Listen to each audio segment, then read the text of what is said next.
Hello दोस्तों, क्या हाल है आप लोगों के। आई होप आप लोग बहुत बढ़िया होंगे। मैस्तान ऑफिशियल में आपका फिर से बहुत बहुत स्वागत है। आई होप आपका दिन काफ़ी बढ़िया जा रहा होगा और आप अच्छे से तैयारी कर रहे होंगे। तो दोस्तों, हमने जो इससे पहले वाली वीडियो है, ये हमारा एक टॉपिक चल रहा है प्रोबेबिलिटी डिस्ट्रीब्यूशन। ठीक है, और प्रोबेबिलिटी जो है पूरे के पूरे टॉपिक में हमने क्या करा है कि इससे पहले कुछ वीडियोज़ आपको करवा लिए हैं। आई होप आपने वो सारी की सारी वीडियोस देख ली होंगी, वो सारे लेक्चर्स देख लिए होंगे। क्योंकि जब आप वो लेक्चर्स देखेंगे तो आपको ये लेक्चर्स आराम से समझ में आने शुरू हो जाएंगे। क्योंकि जब भी हम बीच से करवाते हैं या कोई भी चीज़ बीच से स्टार्ट करते हैं तो वो ग्रैप करने में थोड़ी सी डिफिकल्टी होती है। तो सबसे अच्छा तरीका ये होता है कि आप पुराने लेक्चर जो हैं वो हमारे ज़रूर देखें। उससे क्या होगा, आप बहुत ही ईजिली कोई भी चीज़ को जो है वो आप ग्रैप कर पाएंगे या समझ पाएंगे। तो आज का जो टॉपिक है हमारा, इससे पहले हमने देखिए बाइनोमियल डिस्ट्रीब्यूशन आपको करवा दिया है प्रोबेबिलिटी डिस्ट्रीब्यूशन में। आज का जो टॉपिक है वो है probability distribution of random variables. और मैं सिंपल सी भाषा में बोलूँ तो आज का जो टॉपिक है वो है कंटिन्यूअस रैंडम वेरिएबल या कंटिन्यूअस डिस्ट्रीब्यूशन को हम क्या समझते हैं और क्या होती है वो सारी की सारी बातें जो हैं पूरा बेसिक्स आज की चीज़ों में आज की वीडियो में हम बताने वाले हैं।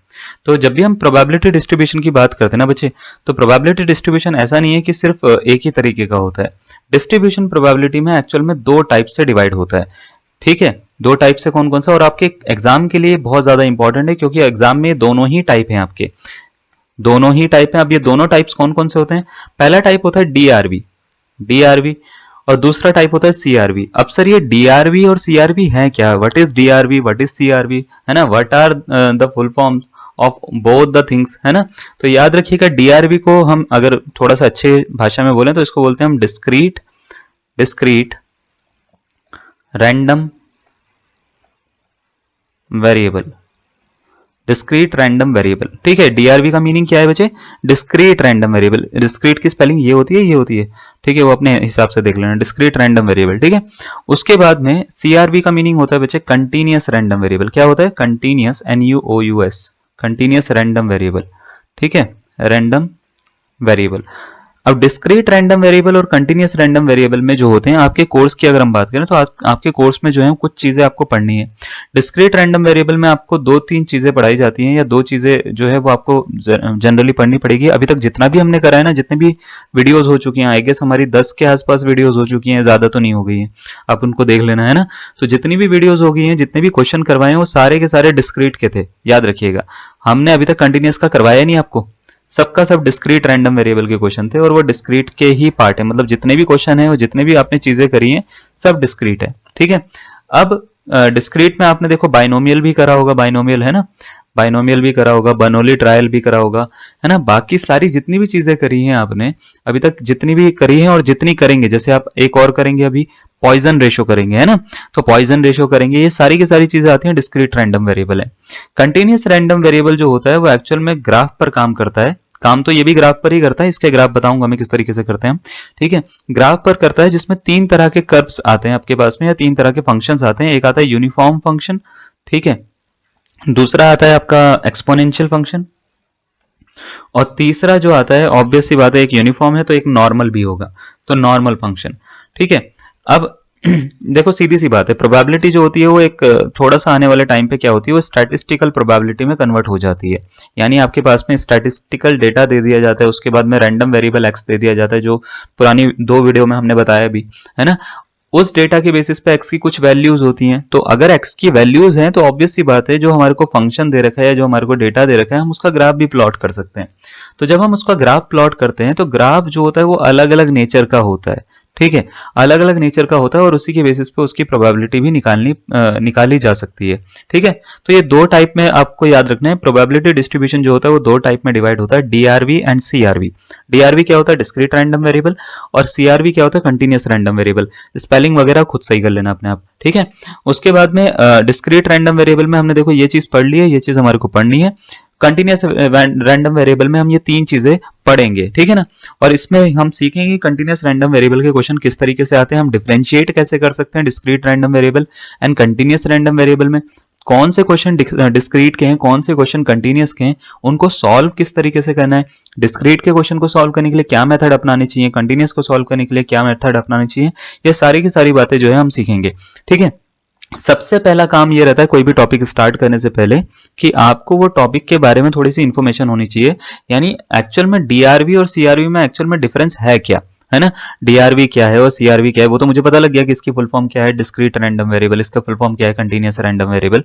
बट एक्चुअल में यह इसका यूज कहाँ होता है और इसमें कहाँ कहाँ से कैसे कैसे क्वेश्चन आते हैं, कब पता लगेगा हमारे को कि वो डीआरवी का क्वेश्चन है, कब पता लगेगा हमारे को कि वो सीआरवी का क्वेश्चन है, ये सबसे बड़ा क्वेश्चन आता है हमारे पास में, ये सबसे बड़ा सवाल है।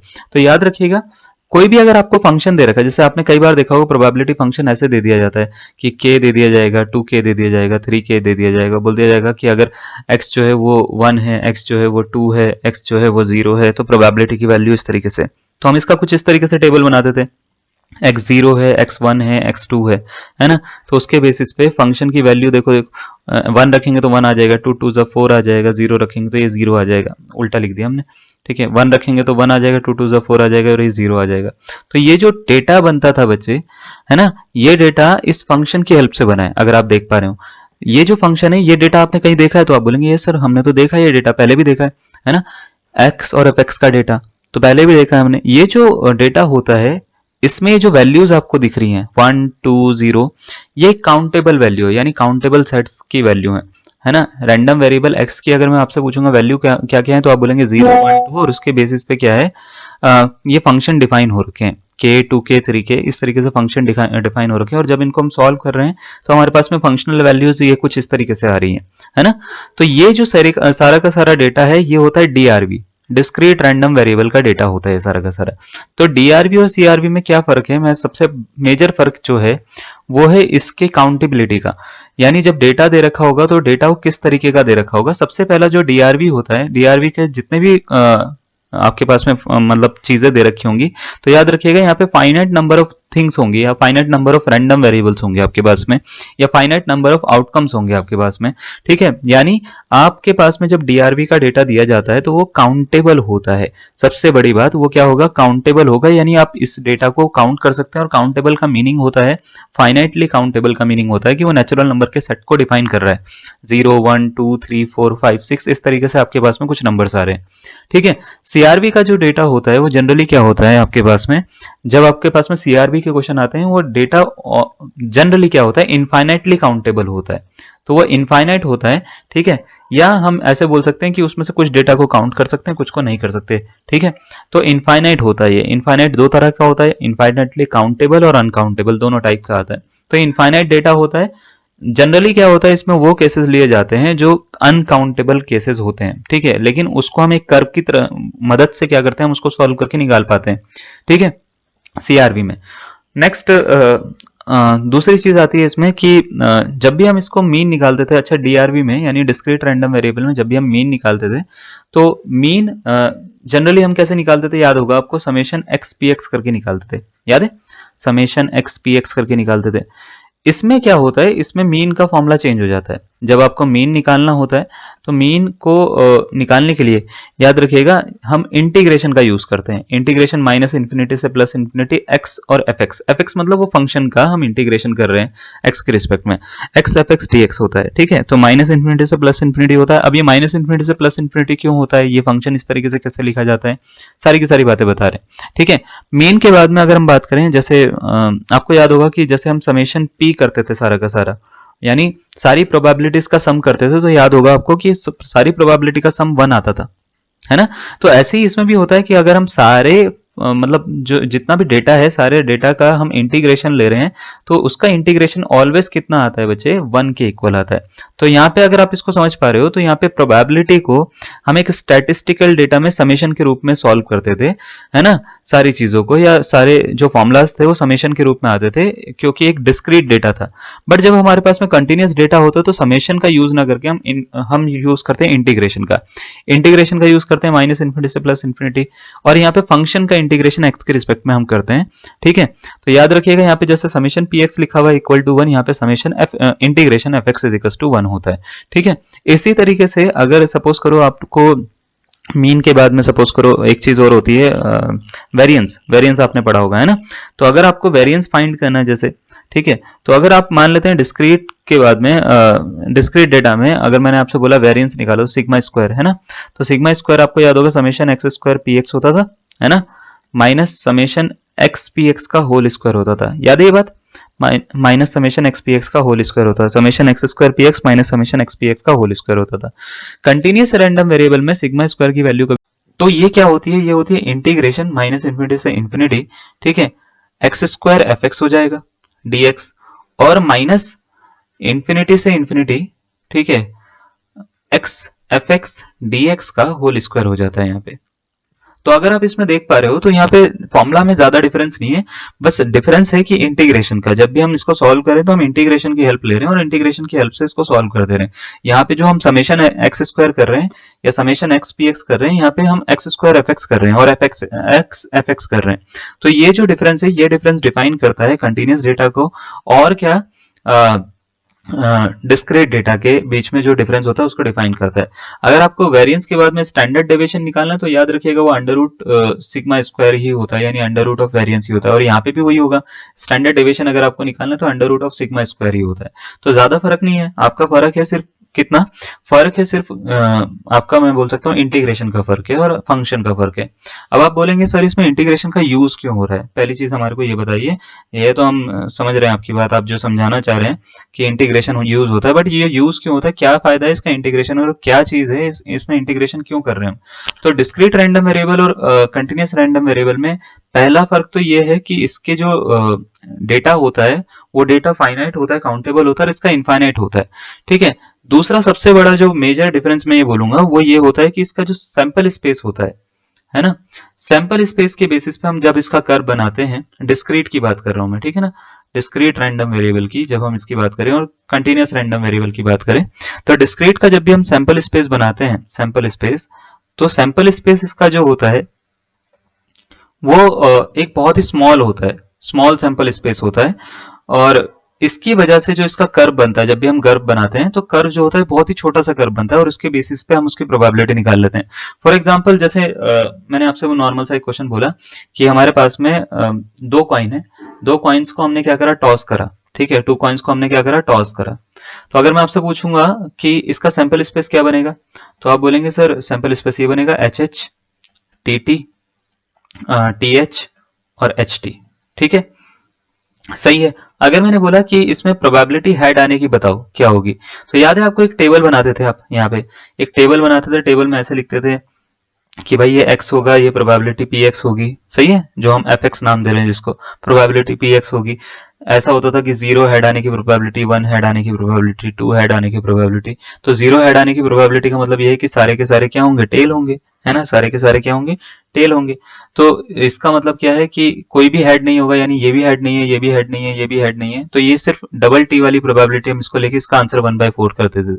फिर 1 हेड आने की प्रोबेबिलिटी, ये भी, इसमें भी एक बार हेड आ रहा है, इसमें भी एक बार हेड आ रहा है, तो दो तो फेवरेबल आउटकम हो गया, टोटल आउटकम 4 है, 2/4 1/2 हो जाती थी, है ना। ऐसी अगर हम इसकी बात करें कि भाई दो बार हेड आने की प्रोबेबिलिटी क्या है, तो वो कितनी है, 1/4 है, ठीक है। तो ये जो बनता था आपको, अगर मैं सपोज करूं मैंने यहाँ पे क्या करा, x की वैल्यू रख दी, ये x एक्सिस है ना, और ये क्या है, इसको y एक्सिस कंसीडर कर लो, और ये प्रोबेबिलिटी को डिस्ट्रीब्यूट मतलब डिफाइन कर रहा है, या मैं ये बोल सकता हूँ प्रोबेबिलिटी को डिनोट कर रहा है, ठीक है। और यहाँ पे मैंने नंबर लिख दिया, सपोज करिए नंबर लिखे मैंने 0 लिखा, फिर 1/4 लिखा, यहाँ पे 0 है नीचे, ठीक है, यहाँ पे 1/4 है, यहाँ पे 1/2 है, और प्रोबेबिलिटी लास्ट एंड तक वहां तक 1 तक जाती है ना, तो 1 तक जाती है। तो मैंने यहाँ पे नंबर लिख दिया, 0 लिख दिया, 1 लिख दिया, 2 लिख दिया, 3 लिख दिया, ऐसे लिख दिया, 1 लिख दिया, 2 लिख दिया, एंड सो ऑन।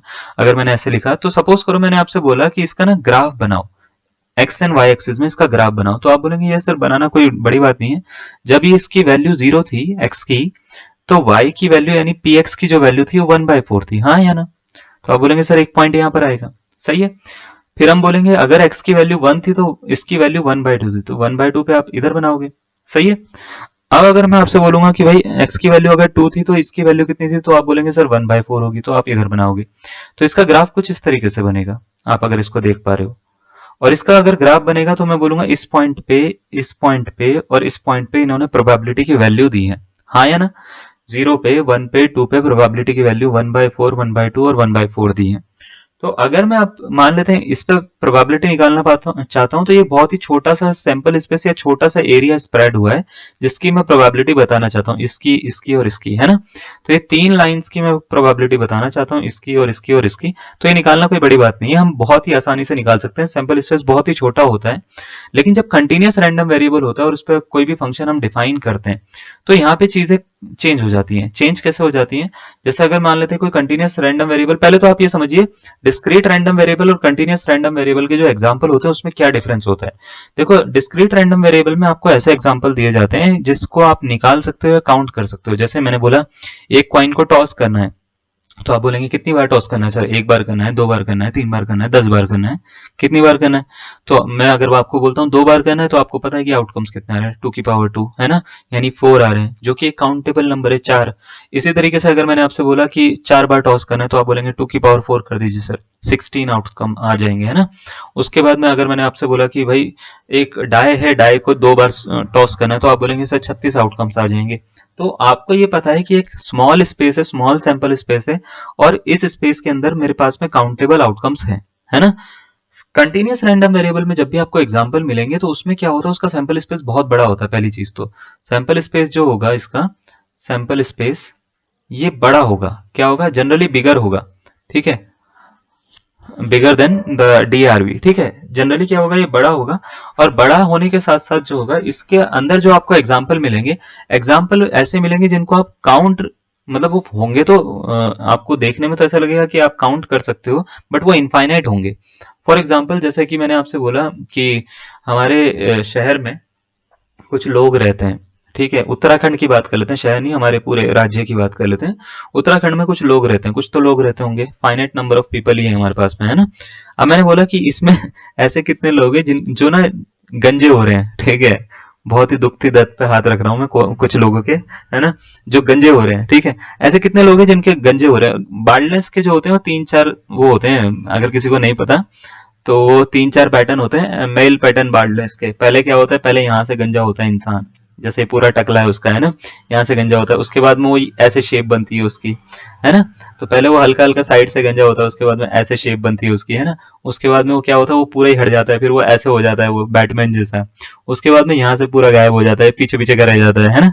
उसके बाद में क्या होता है, पीछे का भी गायब हो जाता है और यहाँ का भी गायब हो जाता है। उसके बाद में ऐसे ऐसे करते करते वो पूरा का पूरा ही गंजा हो जाता है। सपोज करो मैंने आपसे बोला कि यहाँ पे से उत्तराखंड में कुछ ऐसे लोग हैं जिनको मेल पैटर्न बाल्डनेस है, यानी वो जो है वो गंजे हो रहे हैं। तो ये काउंट करो ऐसे कितने लोग हैं जिनको मेल पैटर्न बाल्डनेस है, और बताइए हमारे को। तो ऑब्वियस ही बात है, हम इसको काउंट तो कर सकते हैं, लेकिन ये बहुत ही बड़ा डेटा है। ये हम इसको समझ नहीं आएगा हमारे को कि कितने पैटर्न पे हम ये बोलें कि ये फर्स्ट स्टेज में या सेकंड स्टेज में। मतलब कहने का ये, आप किसी आदमी का सिर इतना बड़ा है, ठीक है, आपने बोला उसके इतने बाल चले गए, इतने बाल चले गए। दूसरे आदमी के क्या हुआ कि इतने बाल चले गए। तो आप कैसे पता लगा पाओगे कि फर्स्ट स्टेज में, सेकंड स्टेज में, थर्ड स्टेज में, फोर्थ स्टेज में, कौन सी स्टेज में? यानी कोई भी चीज जिसको काउंट करना वैसे पॉसिबल ना हो, ठीक है, उसको हम बोलते हैं इनफाइनाइट स्पेस। तो इसमें इनफाइनाइट स्पेस होगा। या दूसरा एग्जांपल लिया जाता है आपके उत्तराखंड में, जैसे मान लेते हैं हमारे उत्तराखंड में बहुत सारे लोग हैं, उनकी हाइट के ऊपर, ठीक है, लोगों की जो हाइट है, ऐसे कितने लोग हैं जिनकी हाइट जो होती है भाई साहब 152 से सपोज करो 185 सेंटीमीटर के बीच में। तो ऐसे बहुत सारे लोग हैं, है ना। अब मैं अगर इसको काउंट करना चाहूंगा तो आप इसको काउंट नहीं कर पाओगे। उसका रीजन मैं बताता हूँ। इसका रीजन ये है, जैसे सपोज करो मैंने ना यहाँ पे लिख दिया, यहाँ पे नंबर ऑफ पीपल लिख दिए। जैसे सपोज करो मैंने यहाँ पे एक्स एक्सिस बनाया है, ये एफ एक्स के लिए, फंक्शन के लिए एफ एक्स, ठीक है, ये बनाया मैंने। अब मैंने यहाँ पे जैसे मान लिया 10 लाख, यहाँ पे लिख दिया 20 लाख, यहाँ पे लिख दिया 30 लाख, यहाँ पे लिख दिया 40 लाख, यहाँ पे लिख दिया 50 लाख, ऐसे कुछ लोग हमने लिख दिए। और यहाँ पे मैंने हाइट लिख दी 152, फिर यहाँ पे लिख दी 153, है ना, फिर यहाँ पे लिख दी मैंने 154। ऐसे करते करते करते करते मैंने 185 तक लिख दी। अब देखो जैसे सपोज कर लीजिए 10 लाख ऐसे लोग हैं जिनकी हाइट जो है 150, हाइट के बारे में बात होती, जिनकी हाइट जो है 152 सेंटीमीटर है। 20 लाख ऐसे लोग हैं जिनकी हाइट जो है 153 सेंटीमीटर है, ठीक है। 30 लाख ऐसे लोग हैं जिनकी हाइट 154 है। तो आप इस तरीके से इसका ग्राफ बना रहे हो। अब सपोज करो इसका ग्राफ मैंने बनाना शुरू करा, ये ग्राफ बनाया, ये ग्राफ बनाया, ठीक है। तो क्या ये सही है कि 152 और 153 के बीच में भी हाइट होती है? 152.1 भी तो होती है भाई साहब हाइट, होती है या नहीं होती? 152 पॉइंट सॉरी 11 भी तो हो सकती है हाइट किसी की, है ना? 152.119 भी तो हो सकती है किसी की हाइट। तो इसका मतलब यह है कि बहुत सारे लोग 10 और 20 लाख के बीच में ऐसे होंगे जिनकी हाइट इनके अंदर लाई कर रही होगी, है ना, इस कर्व के अंदर लाई कर रही होगी। तो यहाँ पे अगर आप इसको देख पा रहे हो तो यहाँ पे डेटा जो है वो बहुत ज्यादा स्प्रेड हो रहा है, यानी ऐसा नहीं है कि सिर्फ एक लाइन पे, इस लाइन पे और इस लाइन पे और इस लाइन पे डेटा निकाल, नहीं ऐसा नहीं हो रहा है। क्या हो रहा है, डेटा का स्प्रेड ज्यादा हो रहा है। स्प्रेड ज्यादा हो रहा है इसका मतलब ये हो रहा है कि ये पूरा का पूरा डेटा इंटीग्रेशन का फॉर्मेट ले रहा है। आपको याद है इंटीग्रेशन में हम क्या करते थे, ऐसे लाइंस दे रखी होती थी, हम एक एरिया अंडर द कर्व निकालते थे। तो अगर मेरे को मान लेते हैं इस कर्व के बीच का एरिया निकालना है, मेरे को 152 से 153 के बीच का एरिया निकालना है, या मेरे को ये पता लगाना है ऐसे कौन कितने लोग हैं जिनकी हाइट 152 से 153 के बीच में है सेंटीमीटर में। तो यहाँ पे बहुत सारी पॉसिबिलिटीज आ सकती हैं। 152.11 भी आ सकता है, 12 भी आ सकता है, 13 भी आ सकता है, जो कि इस केस में पॉसिबल नहीं है। इस केस में क्यों पॉसिबल नहीं है? इस केस में बस हमारे पास में चार ही मैं ये बोल सकता हूँ सैंपल स्पेस में चार ही आउटकम बन रहे हैं, और चार ही आउटकम बन रहे हैं तो चार से ज्यादा आ ही नहीं सकता। हम ये नहीं बोल सकते पांच आ जाएगा, छह आ जाएगा। एक डाई को या कॉइन को हमने टॉस करा तो हेड हेड की जगह पे और कुछ थोड़ी ना आ जाएगा उसमें, head head tail tail tail head head tail, है ना? तो इतना ही आएगा, ये एक काउंटेबल है, बट इसमें नहीं होता। ठीक है, इसमें नहीं होता। इसलिए इसलिए क्या होता है, इसका जो सैंपल स्पेस होता है वो बहुत ज्यादा बिग हो जाता है, और बिग हो जाता है तो उसको इस तरीके से बनाना पॉसिबल नहीं होता। तो बनाना पॉसिबल नहीं होता तो हम क्या करते हैं, उसको इंटीग्रेशन की हेल्प से सॉल्व करते हैं। तभी हमने क्या कहा कि यहाँ पे जो फॉर्मुलाज हम यूज करते हैं वो इंटीग्रेशन का फॉर्मुला यूज करते हैं, क्योंकि यहाँ पे हमारे को एरिया निकालना पड़ता है किसी कर्व के बीच का। यहां तक बात क्लियर है? ठीक है, तो जब भी हम कर्व के बीच का एरिया निकालते हैं तो किन्हीं दो पॉइंट के बीच का एरिया निकालते हैं। ये जो पॉइंट होते हैं इन्हीं को बोलते हैं हम रैंडम वेरिएबल्स। क्या बोलते हैं? Random variable. तो जब इसका एक कर्व बनता है, इसका एक कर्व बनता है, तो ऑब्वियस सी बात है सर दोनों के कर्व बन रहे हैं। क्या इन कर्व के अलग अलग नाम होते हैं? क्या इन फंक्शन के अलग अलग नाम होते हैं? ऑब्वियसली बिल्कुल होते हैं। जब हम इस कर्व के यानी कंटिन्यूअस रैंडम वेरिएबल का कोई भी कर्व बनाते हैं और उस पर कोई फंक्शन डिफाइन करते हैं एफ, तो इसका नाम होता है पीडीएफ। पीडीएफ का मतलब होता है probability density function. Probability probability density function. ठीक है, क्या होता है? ये डेंसिटी फंक्शन होता है, प्रोबेबिलिटी डेंसिटी फंक्शन। ठीक है, इसको बोलते हैं हम पीडीएफ। पीडीएफ क्या होता है? पीडीएफ होता है प्रोबेबिलिटी डेंसिटी फंक्शन, और वो सिर्फ उन्हीं कर्व के लिए बनता है जिनका डेटा कंटिन्यूअस होगा। यानी ये प्रोबेबिलिटी डेंसिटी फंक्शन कभी भी वर्ड में यूज कर रहा हूं तो आपको खुद ही मान लेना है कि जो हमारा डेटा है वो कंटिन्यूअस रैंडम वेरिएबल का डेटा है। सैंपल स्पेस क्या है? बड़ा है, एरिया जो है वो ज्यादा स्प्रेड हो रहा है, आपको इंटीग्रेशन का यूज करना पड़ेगा। सारे क्वेश्चन इंटीग्रेशन से सॉल्व होंगे। बात समझ में आ गई? दूसरा, अगर मान लेते हैं कभी भी आपके पास में डीआरवी का कोई भी क्वेश्चन है, यानी आपको कोई सैंपल स्पेस दे रखा है और आपने इसका कर्व बनाया, तो ये जो कर्व होता है ना, ये जो कर्व होता है ये जिस फंक्शन के लिए डिफाइन होता है, एफ एक्स पी एक्स, जो भी, पी एक्स तो नहीं, एफ एक्स कोई भी एक फंक्शन है जिसके लिए डिफाइन हो रखा है। तो अगर ये किसी फंक्शन के लिए डिफाइन हो रखा है तो याद रखिएगा उस केस में इसको बोलते हैं पीएमएफ। ठीक है, पीएमएफ अजीब सा नाम लग रहा होगा, लेकिन ये बड़ा काम का नाम है। इसको बोलते हैं प्रोबेबिलिटी मास फंक्शन। क्या बोलते हैं? Probability mass function. अभी आपको दो चीजें समझ में आई होंगी। क्या? पहली चीज हमारे को समझ में आई है कि जब भी डिस्ट्रीब्यूशन जो होता है वो डिस्क्रीट होता है, तो जो फंक्शन जिसके थ्रू आप प्रोबेबिलिटी निकाल रहे हो तो वो उसको हम बोलते हैं probability mass function. Probability mass function क्या है? ऐसा फंक्शन है जिसमें जो डेटा है या जो रैंडम वेरिएबल का जो डेटा है वो डिस्क्रीट है। दूसरा, अगर आप कॉन्टिन्यूअस रैंडम वेरिएबल के लिए कोई भी क्वेश्चन सॉल्व कर रहे हैं और उसमें अगर आपको कोई भी फंक्शन गिवन है जिसका आप कर्व बनाएंगे यहाँ पे, वो जो फंक्शन होगा वो होगा प्रोबेबिलिटी डेंसिटी फंक्शन। तो डिस्क्रीट वाले जितने भी क्वेश्चन है उसके लिए आपको पहले से चीजें करवा चुके हैं हम, उसको उसी तरीके से सॉल्व करना है जैसे करते हैं आप। जो है आपका प्रोबेबिलिटी डेंसिटी फंक्शन, इसके ऊपर हम क्वेश्चन करवाएंगे, लेकिन इससे पहले हम थोड़ा सा आपका टेस्ट लेंगे, कुछ चीजें आपको बताएंगे और कुछ चीजें आपसे पूछेंगे। ठीक है, तो चलिए, आपको इतना समझ में आ गया। अब दूसरी तीसरी बातें मैं थोड़ी सी और बताता हूँ यहाँ पे। पहले इसका आप जितनी भी चीजें मैंने करवाई है ना, आप उसका साथ साथ पीछे करके स्क्रीनशॉट लेते रहना।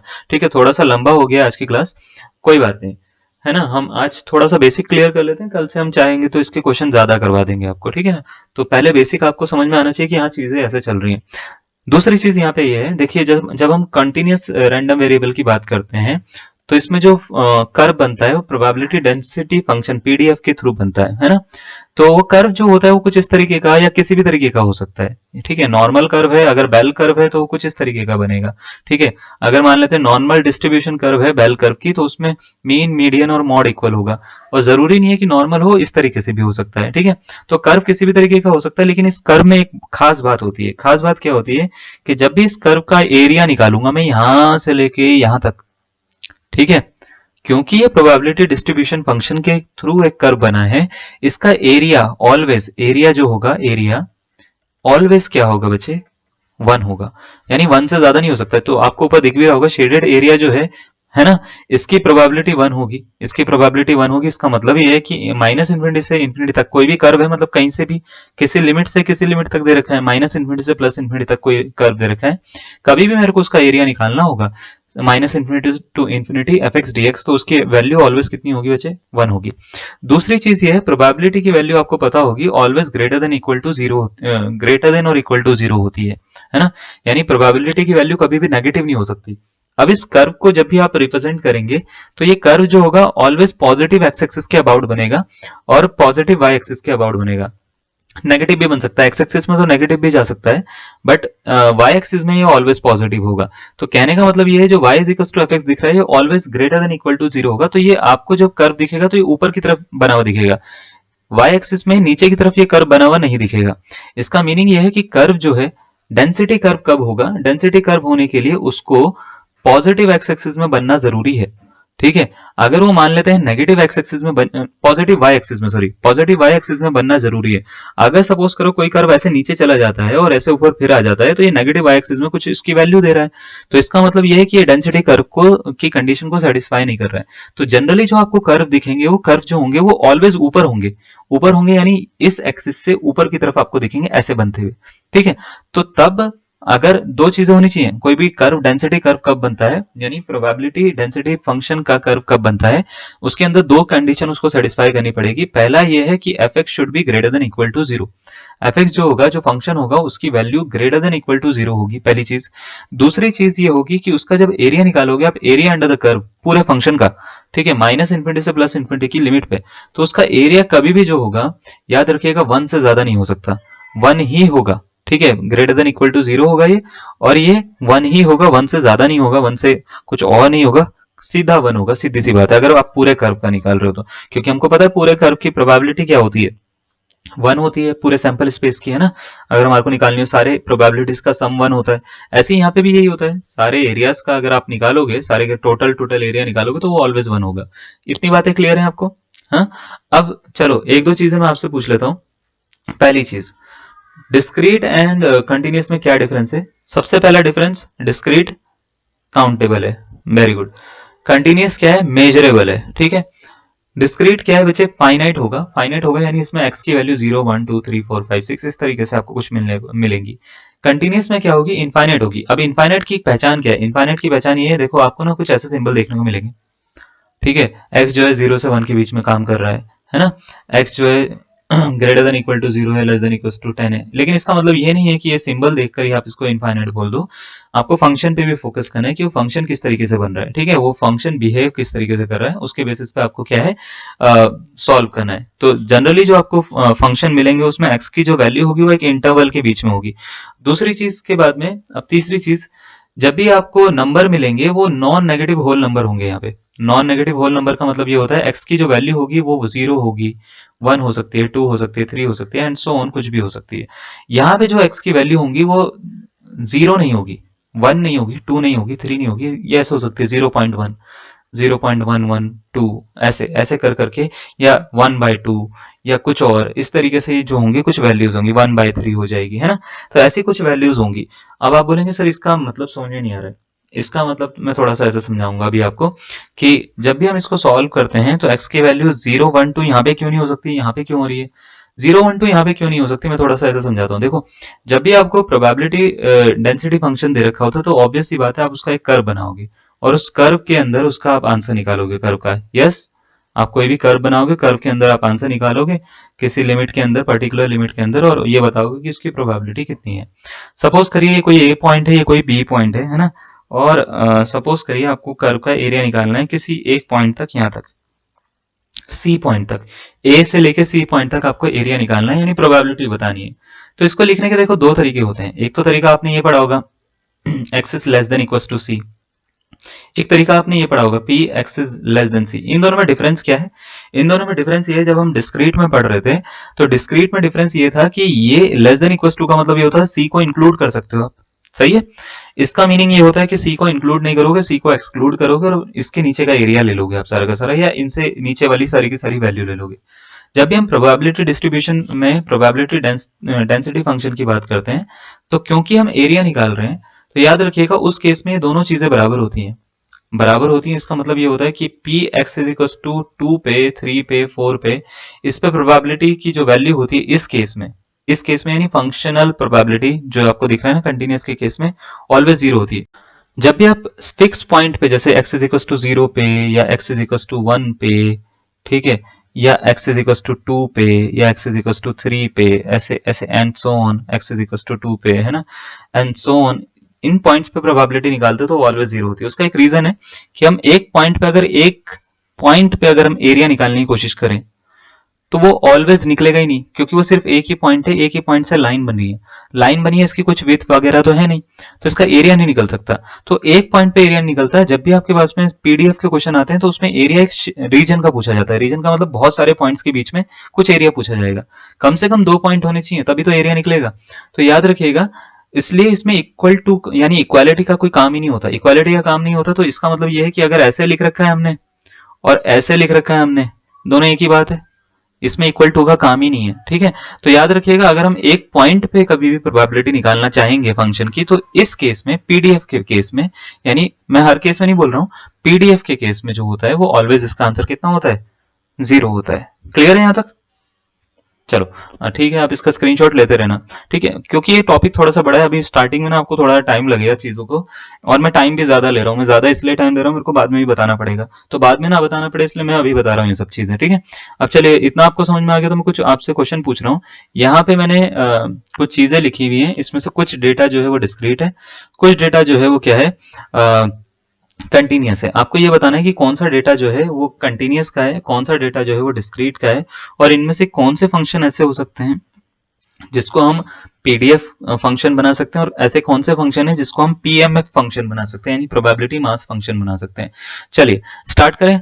तो देखिए, जैसे अगर आपको बोल रखा है नंबर ऑफ एक्स जो है वो डिनोट कर रहा है, x is the number of players in randomly selected PBA team, ठीक है। पीबीए टीम है, पीबीए कुछ भी होगा, चलो मान लेते कोई टीम है, एक टीम में हमने रैंडमली कुछ प्लेयर सेलेक्ट करे हैं, तो ये डेटा कैसा है, डिस्क्रीट है या कॉन्टिन्यूस है? तो आप बोलेंगे सर जब भी हम प्लेयर्स को सेलेक्ट करते हैं, जैसे एक क्रिकेट की टीम ही बना रहे हैं सपोज करो, है ना क्रिकेट की टीम बना रहे हैं, हमारे पास में सपोज करो 15 लोग हैं, 15 लोग हैं, मेरे को 11 लोग चूज करने हैं, या 10 लोग चूज करने हैं, या 9 लोग चूज करने हैं, मेरे को 11 लोग चूज करने हैं, ठीक है। तो 11 लोग 15 में से 11 आप चूज कर सकते हो रैंडमली, है ना। तो ये क्या मैं ये बोल सकता हूँ कंटिन्यूस डेटा है? नहीं, कंटिन्यूस नहीं है। क्या ये एक डिस्क्रीट डेटा है? तो आप बोलेंगे ये सर डिस्क्रीट डेटा है क्योंकि काउंटेबल है ना। तो ये अगर मैं आपसे पूछूंगा कि ये डेटा कैसा है, डिस्क्रीट या कॉन्टिन्यूस, तो आप बोलेंगे सर डिस्क्रीट। आगे बात समझ में? तो डिस्क्रीट डी लिख देता हूं मैं डिस्क्रीट को, ठीक है ना, डिस्क्रीट को मैं क्या लिख देता हूं? डी। तो ये क्या है? डिस्क्रीट डेटा है। अब सेकंड, जैसे मैंने आपसे क्वेश्चन पूछा, the height in inches of a randomly selected person inside the coffee shop. अगर मान लेते हैं आपने कोई कॉफी शॉप है, कॉफी शॉप में कोई भी एक रैंडम पर्सन को सेलेक्ट करा और पूछा उसकी हाइट क्या है, ठीक है, और एक आपने हाइट का बार बना रखा है कि भाई 150 से लेकर 175 वाली हाइट वाले लोग जो है मेरे को काउंट करने हैं। तो अगर उसने बोला मेरी हाइट 150 जो है, आपने पूछा उससे क्या आपकी हाइट 150 है, तो बोलेगा नहीं, हाँ आस पास ही है, वो ऐसे बोलता है 150 पॉइंट समथिंग ही समझ लो। तो इसका मतलब क्या है कि क्या इसकी हाइट करेक्ट 150 हो सकती है, या आप ऐसे सेलेक्ट कर सकते हो कि 150 वाली हाइट वाले आप निकाल सकते हो? तो आप बोलेंगे सर नहीं, ये पॉसिबल नहीं है क्योंकि इसका ग्राफ पॉसिबल नहीं है, ठीक है। इस तरीके से पॉइंट वाइज ग्राफ पॉसिबल नहीं है। तो याद रखिएगा ये कैसा है? डिस्क्रीट नहीं है, ये कैसा है? कॉन्टिन्यूस है। मतलब कहने का मतलब ये है कि कोई भी चीज जो आप डायरेक्टली काउंट कर सकते हो वो डिस्क्रीट है, कोई भी चीज आप जो डायरेक्टली काउंट नहीं कर पा रहे हैं, जिसमें पॉइंट में या डेसिमल में आंसर आ रहे हैं, वो कॉन्टिन्यूस में आ रहे हैं। सीधी सी बात है, ज्यादा आपको फोकस नहीं करना इसमें। समझ में आ गई? ठीक है। अगर मान लेते हैं आपके पर्सनल कलेक्शन में कितनी थिंग्स हैं वो आपको काउंट करनी है। मान लेते हैं आपकी पर्सनल बाइक है, पर्सनल जो है आपके वॉलेट है, पर्सनल जो है आपकी वॉच है, पर्सनल जो है आपके परफ्यूम्स हैं। मैंने पूछा कितने हैं भाई तुम्हारे पास में परफ्यूम, कितने हैं? तो आप बोलेंगे सर परफ्यूम नहीं है हमारे पास में चंदन की लकड़ी ऐसे ऐसे लगा लेते हैं हाथों पे उसकी ठीक है, यही है। तो जो भी है आपके पास में वो काउंटेबल है या नहीं है? तो आप बोलेंगे काउंटेबल है, तो ये डिस्क्रीट है। क्लियर है? नेक्स्ट कोविड 19 का एग्जांपल ले लिया मैंने। कोविड 19 में किसी भी दिन सेलेक्ट हुए हुए सेलेक्ट करा मैंने कोई किसी भी दिन जो है और उसमें रैंडम टेस्ट करे, ठीक है। उस टेस्ट में कितने पर्सन्स के टेस्ट हुए हैं, क्या वो काउंटेबल है या नहीं है? हाँ या ना? क्या हम ऐसे बोल सकते हैं 151.2% के या लोगों के टेस्ट हुए? नहीं, हम ऐसे बोलेंगे 151 लोग के टेस्ट हुए हैं, 152 लोगों के टेस्ट हुए हैं। तो ये डेटा कैसा है? डिस्क्रीट है। तो डिस्क्रीट और कॉन्टिन्यूस में आप डिफरेंस समझिएगा पहले, डिस्क्रीट डेटा और कॉन्टिन्यूस डेटा में क्या डिफरेंस है, ठीक है। क्लियर है यहाँ तक? चलो, अब आप इसका जो है स्क्रीनशॉट ले सकते हैं। यहाँ पे देखिए मैंने सबको डिस्क्रीट कॉन्टिन्यूस दे रखा है, पीएमएफ का जो है ये डेफिनेशन लिख रखी है, सारा आप लिख लीजिए, उसके बाद हम आगे बढ़ेंगे। चलिए अब हम क्या करते हैं, कुछ क्वेश्चन का पार्ट स्टार्ट करवा लेते हैं। तो क्वेश्चन में देखिए एक क्वेश्चन आपको सबसे पहले दिख रहा होगा स्क्रीन पे, थोड़ा सा धुंधला था क्वेश्चन तो मैंने साइड में लिख दिया है। क्वेश्चन क्या है? For what value of see the function F x is a PDF, है ना। तो आपसे ये बोल रखा है कि सी की किस मान के लिए या सी की किस वैल्यू के लिए जो है ये फंक्शन जो है एक प्रोबेबिलिटी डिस्ट्रीब्यूशन फंक्शन होगा। अब प्रोबेबिलिटी डिस्ट्रीब्यूशन फंक्शन जो है सी की वैल्यू आपको निकालनी है। सबसे पहले तो आपको इस फंक्शन को रीड करके पता लगाना है कि प्रोबेबिलिटी डिस्ट्रीब्यूशन फंक्शन है भी या नहीं है। पहले आपको एक चीज याद रखनी है, जो इस पे लिमिट है, क्या है जो लिमिट है ये कॉन्टिन्यूस है? तो आप बोलेंगे यस सर, 0 से 4 के बीच में दे रखी है तो 0, 0.1, 0.2, 0.3 सब आ सकता है इसमें, है ना। 0.1 आ सकता है, 0.2 आ सकता है, 0 से बड़ी सारी वैल्यूज आ सकती हैं, 4 से छोटी सारी वैल्यूज आ सकती हैं। तो क्या इसका मीनिंग मैं ये समझ सकता हूँ कि ये प्रोबेबिलिटी डिस्ट्रीब्यूशन फंक्शन की जो लिमिट होती है उसको सेटिस्फाई कर रहा है, प्रोबेबिलिटी डेंसिटी फंक्शन की, सॉरी, तो क्या उसको सेटिस्फाई कर रहा है? तो आप बोलेंगे यस सर कर रहा है। प्रोबेबिलिटी डेंसिटी फंक्शन की लिमिट को सेटिस्फाई कर रहा है, डेंसिटी फंक्शन है। अगर ऐसा है सी की वैल्यू मुझे फाइंड करनी है तो मुझे एक चीज पता है, डेंसिटी फंक्शन में जो माइनस इन्फिनिटी से इन्फिनिटी एफ एक्स डीएक्स होता है उसकी वैल्यू ऑलवेज 1 होती है, हाँ या ना। तो हम क्या करेंगे, इस प्रॉपर्टी को यूज करेंगे, माइनस इन्फिनिटी से इन्फिनिटी एफ एक्स डीएक्स की वैल्यू 1 लिखेंगे। अब मुझे एक चीज और भी याद रखनी है कि माइनस इन्फिनिटी से इन्फिनिटी जो होता है एफ एक्स डीएक्स की वैल्यू 1 होती है, इसका मीनिंग क्या है? इसका मीनिंग थोड़ा सा ऐसे समझ सकते हैं कि माइनस इन्फिनिटी से 0, फिर 0 से 4, फिर 4 से इन्फिनिटी। अगर मैं इस लिमिट को 3 पार्ट में तोड़ता हूं, माइनस इन्फिनिटी से 0 एफ एक्स डीएक्स, है ना, प्लस 0 से 4 एफ एक्स डीएक्स, है ना, प्लस 4 से infinity F x d x. तो इस पूरे की वैल्यू 1 होगी, हाँ या ना? इस पूरे की वैल्यू क्या होगी? 1 होगी। तो आपको करना क्या है, बस इसके अकॉर्डिंग फंक्शन चूज करना है कि फंक्शन की वैल्यू क्या दे रखी है और उसके अकॉर्डिंग आपको पूरा का पूरा क्वेश्चन सॉल्व करना है। जैसे माइनस इन्फिनिटी से जीरो यानी इस लिमिट के बाहर कभी फंक्शन है तो उसकी वैल्यू 0 है, तो ये वाला 0 हो गया। 0 से 4 पे जो फंक्शन की वैल्यू है वो है c upon root x dx, ये 0 से 4 की लिमिट में। फिर उसके बाद में ये 4 से इंफिनिटी यानी अदरवाइज वाला केस ही आ रहा है, इसमें भी फंक्शन की वैल्यू 0 है तो इसका आंसर 1, इस तरीके से हम ले सकते हैं।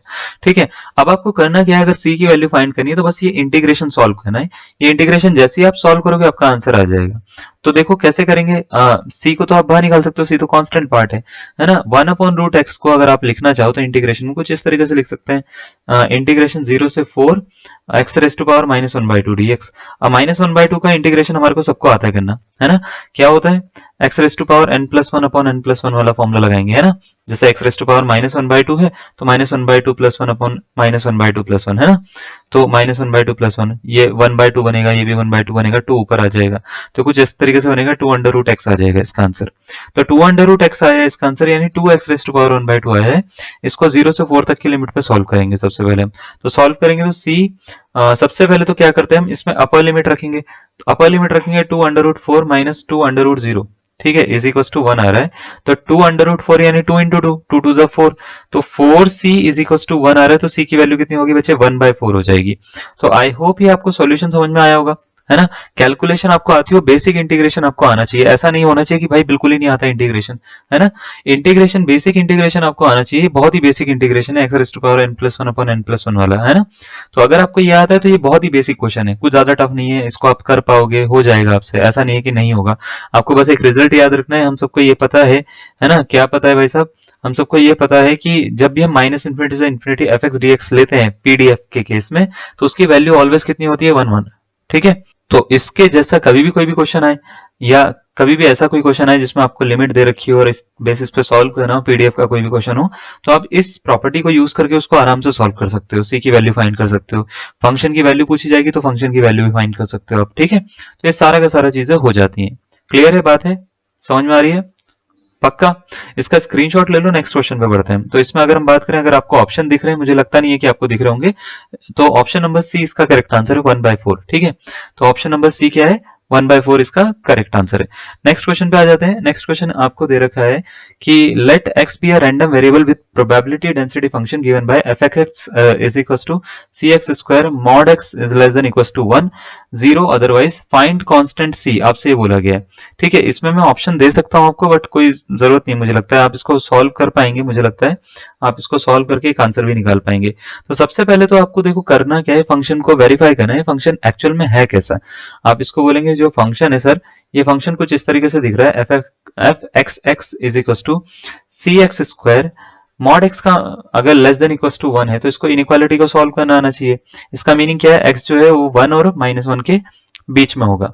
ठीक है, ग्रेटर देन होता है तो माइनस इन्फिनिटी से -1 और 1 से इन्फिनिटी जाता है ना। तो इनइक्वालिटी का बेसिक केस होता है। अगर आपको नहीं पता तो मैं यहाँ पे दिखा रहा हूँ आपको लिखकर कि मॉड एक्स अगर लेस देन इक्वल टू ए है, सपोज करिए कोई नंबर, है ना, तो इसका मीनिंग ये होता है कि -a से x जो है वो a के बीच में लाई करेगा। बस सिंपल सा केस है, वही हमने 1 पे लगाया है। ठीक है, तो अगर मैं इसको लिमिट को ओपन करूंगा तो इसका मतलब ये है इसकी लिमिट जो है -1 से 1 के बीच में आ रही है। और मैंने आपको बताया था इक्वल टू और जो लेस देन होता है एक ही बात होती है। तो मैं इसको ऐसे लिखूं या ऐसे लिखूं, पीडीएफ के केस में दोनों सेम है भाई साहब, है ना, दोनों सेम है, दोनों में से कोई भी डिफरेंस नहीं है। तो आपको ऐसे दिया जाए या इक्वल टू का साइन हटा दिया जाए, एक ही बात है। ठीक है, नेक्स्ट देखो, अदरवाइज के केस में 0 है इसका आंसर। तो अगर आप इसको समझ पा रहे हो क्वेश्चन को, तो मुझे पता है कि माइनस इन्फिनिटी से इन्फिनिटी की लिमिट लगेगी इसमें, एफ एक्स डी एक्स होगा, है ना, और इसकी वैल्यू ऑलवेज कितनी होती है, 1 होती है। तो इसको मैं 3 पार्ट में तोड़ूंगा। कौन कौन सा, माइनस इन्फिनिटी सबसे पहले -1 होगा, एफ एक्स डी एक्स होगा। ठीक है, उसके बाद में क्या करूंगा मैं, प्लस लगा के, ठीक है, प्लस लगा के मैं यहाँ पे क्या करूंगा, -1 से 1 करूंगा, एफ एक्स डी एक्स होगा। फिर एक बार और सॉल्व करूंगा मैं इसको, फिर प्लस लगाऊंगा, 1 से इन्फिनिटी करूंगा, एफ एक्स डी एक्स करूंगा। इन तीनों लिमिट में आपको इसको तोड़ना पड़ता है, हर बार 0 नहीं होता है। तो अकॉर्डिंगली आपको सॉल्व करना पड़ेगा, जिस हिसाब से आपको आंसर दे रखा हो उस हिसाब से सॉल्व करना पड़ेगा, फंक्शन के अकॉर्डिंग आपको इसको सॉल्व करना है। तो अगर मैं आपसे बोलूंगा माइनस इन्फिनिटी से -1 पे कौन सा फंक्शन डिफाइन है, तो आप बोलेंगे इसकी वैल्यू सर 0 है, तो हम इस पे 0 रख देंगे। -1 से 1 पे कौन सा है, तो आप बोलेंगे सर सी एक्स स्क्वायर है, -1 से 1 पे कितना है, सी एक्स स्क्वायर है, dx हो गया। फिर हम आपसे अगर पूछेंगे 1 से इन्फिनिटी पे कितना है, तो आप बोलेंगे सर 0 है। ठीक है, अब इसको देखो नॉर्मल तरीके से हम सॉल्व करेंगे, -1 से 1 है, सी एक्स स्क्वायर है, सी को बाहर ले लेते हैं, एक्स स्क्वायर का integration x³ x raise to power n+1 वाले फॉर्मूले से। ठीक है, -1 से 1 तक की लिमिट हो रही है, इसमें फॉलो और इज इक्वल टू 1 आ रहा है। तो c इंटू x³ में सबसे पहले क्या करो, ये रखो 1 रखो, तो ये 1/3 हो जाएगा, 1³ फिर -1 को ³ 3। ठीक है, तो -1/3 इज इक्वल टू 1 हो गया। अब देखो जरा कितना बन रहा है, तो आप बोलेंगे सर c 1/3 प्लस 1/3 2/3 बन रहा है। तो c into 2/3 is equal to 1 है, तो c की वैल्यू कितनी होगी, 3/3।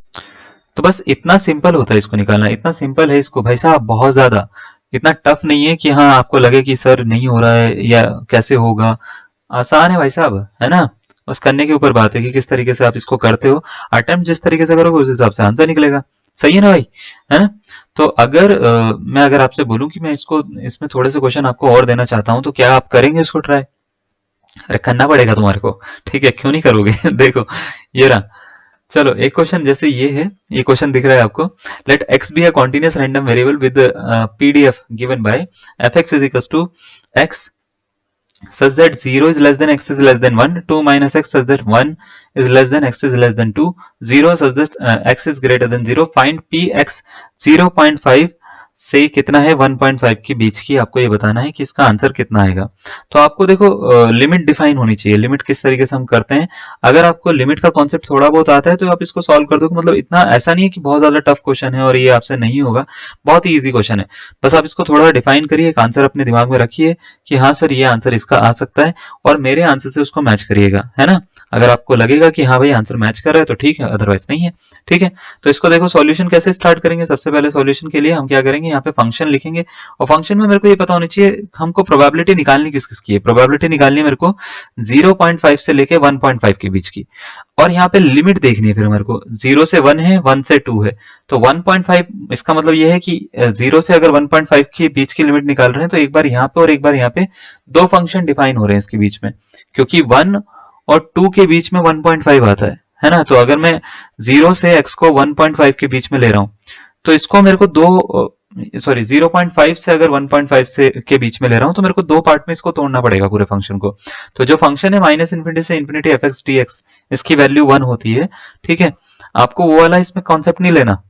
इसका कॉन्सेप्ट कब लेते हैं, इसका कॉन्सेप्ट तब लेते हैं जब आपको ये कोई वैल्यू निकालनी हो, या आपको मतलब ये तब यूज करना है जब आपको सी वगैरह या कोई वेरिएबल गिवन नहीं होगा उसकी वैल्यू निकालनी पड़ेगी, या कुछ ऐसा होगा जो गिवन नहीं होगा उसकी वैल्यू निकालनी पड़ेगी। अगर आप माइनस इन्फिनिटी से इन्फिनिटी यहाँ पे लेके करेंगे तो पूरा आंसर इसका पूरा सॉल्व होकर इसका आंसर 1 आ जाएगा, क्योंकि ये प्रोबेबिलिटी डेंसिटी फंक्शन है। पूरे फंक्शन पे आंसर इसका 1 दे देगा ये, तीनों फंक्शन पे। तो आपको ये नहीं करना, 1 आंसर नहीं निकालना इसका। आपको क्या करना है, इस क्वेश्चन को सॉल्व करने के लिए जैसे नॉर्मल प्रोबेबिलिटी को हम सॉल्व करते हैं वैसे ही सॉल्व करना है, लेकिन थोड़ा सा उसमें लिमिट का ध्यान रखना है। तो जैसे अगर आप इसको देख पा रहे हो, एक तो फंक्शन यहाँ पे डिफाइन हो रहा है, एक फंक्शन यहाँ पे डिफाइन हो रहा है, तो उसके अकॉर्डिंग आप लिमिट को दो पार्ट में तोड़ेंगे सबसे पहले। यानी आप जैसे इस टाइप का कोई क्वेश्चन सॉल्व करना पड़ेगा तो आपको सबसे पहले 0.5 से आपको एक लिमिट यहां तक लेनी है। अगर मैं आपसे बोलूं कि ये कहां पे ये फंक्शन की लिमिट खत्म हो रही है तो आप बोलेंगे 1 तक, तो एफ एक्स डी एक्स एक आपको यहाँ पे लेना है। फिर प्लस 1 से लेके, अब ये 2 तक तो जा नहीं रहा, 0.5 तक जा रहा है, 1.5 तक जा रहा है, तो 1.5 तक आपको लिमिट ले लेनी है और इन दोनों को आपको सॉल्व कर देना है। ठीक है, इसमें इक्वल टू 1 क्यों नहीं ले रहे सर, जरूरत नहीं है भाई साहब। हम क्या हर बार प्रोबेबिलिटी के क्वेश्चन में summation p x is equal to 1 लेते हैं? नहीं लेते। जब जरूरत होती है, के की वैल्यू फाइंड करनी होती है हमारे को, जब डेटा दे रखा होता है के की वैल्यू फाइंड करनी होती है तब लेते हैं, अदरवाइज कोई जरूरत ही नहीं है तो नहीं लेना। ठीक है, ऐसा नहीं कि आप हर क्वेश्चन को एक ही तरीके से करेंगे। क्लियर है? आपको ये बात याद रखनी है कि इसमें हम इंटीग्रेशन का यूज करते हैं, बस सिंपल सा कॉन्सेप्ट है। जैसे इंटीग्रेशन सॉल्व करते हो वैसे सॉल्व करना है। ठीक है, तो 0.5 से 1 के बीच में अगर मैं आपसे पूछूंगा फंक्शन कौन सा है तो आप बोलेंगे सर एक्स है, तो एक्स लिखेंगे। फिर 1 से 1.5 के बीच में कौन सा फंक्शन है तो आप बोलेंगे सर 2 माइनस एक्स है, तो 2 माइनस एक्स लिखेंगे और इसका इंटीग्रेशन कर देंगे। तो अगर मैं आपसे पूछता हूं कि भाई साहब या मैम क्या इंटीग्रेशन होता है एक्स का, तो आप बोलेंगे सर एक्स स्क्वायर अपॉन 2, है ना।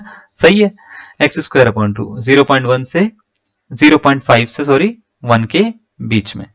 ठीक है, प्लस 2 माइनस एक्स का जैसे 2 का करेंगे तो 2x होता है ना, और माइनस एक्स का होता है एक्स स्क्वायर अपॉन 2। ठीक है, तो ये हो गया। अब इसमें लिमिट डलेगी कितनी, 1 से लेके 1.5 तक। लिमिट डालने का काम है, ये थोड़ा सा खेल है हमारा जो हमारे को करना पड़ता है। ठीक है, बस जैसे ही हम ये कर लेते हैं हमारा क्वेश्चन पूरा पूरा सॉल्व हो जाता है। जैसे 1 की लिमिट डालेंगे 1 स्क्वायर अपॉन 2 तो 1/2 हो जाता है। ठीक है, उसके बाद 0.5 डालेंगे, 0.5 का स्क्वायर यानी 0.25, इसको नीचे लेके जाते हैं, 0.25 को 1/4 लिखते हैं, तो 1/4 इसको 1/2 के साथ में मल्टीप्लाई करना तो 1/8 आ जाएगा। ठीक है, डायरेक्ट कैलकुलेट कर रहा हूं मैं, चलेगा? इतनी कैलकुलेशन सबको आती है? चलो ठीक है, बढ़िया। अब हम क्या करेंगे, पहले 1.5 डालेंगे, तो 2 इंटू 1.5 होता है 3, 1.5 का स्क्वायर होता है 15 15 225 होता है ना, तो 2.25, 2.25 इसको नीचे हटाएंगे, 0 0 100। भाई साहब कितना टाइम कट होता है, 25 नमा 25 चौक 9/4 होता है, 9/4 इंटू 2 9/8 है ना, तो 9/8 ये आ गया। ये पहला वाला ब्रैकेट हुआ। अब 1 डालेंगे, तो 1 डालेंगे तो ये हो जाएगा 2 इंटू 1 2 माइनस 1 स्क्वायर अपॉन 2 1/2। ठीक है, इस तरीके से कुछ आपको ये वाला ब्रैकेट मिलना चाहिए। अगर मेरी कैलकुलेशन ठीक है तो इस हिसाब से आपको मिलना चाहिए। अब इसको सॉल्व करेंगे, 1/2 माइनस 1/8 करेंगे, 8 एलसीएम आ गया। ठीक है, 4 माइनस 1। ठीक है, उसके बाद में इसको सॉल्व करते हैं, प्लस 8 या 24, 24 में से आप क्या कर रहे हैं 9 माइनस कर रहे हैं तो 15/8 हो गया है ना, माइनस 2 दूनी 4 में से 1 गया 3/2, ठीक है 15/8 माइनस 3/2 तो ये हो गया 3/8 प्लस ये 8 इसका एलसीएम आ रहा है 15 माइनस 2 चौक 8 4 तिया 12 12 आ रहा है ये, ठीक है ना। उसके बाद में ये हो गया 3/8 प्लस 3/8 है तो 6/8 होता है, 6/8 का मतलब होता है 3/4, 3/4 इसका क्या होगा करेक्ट आंसर होगा।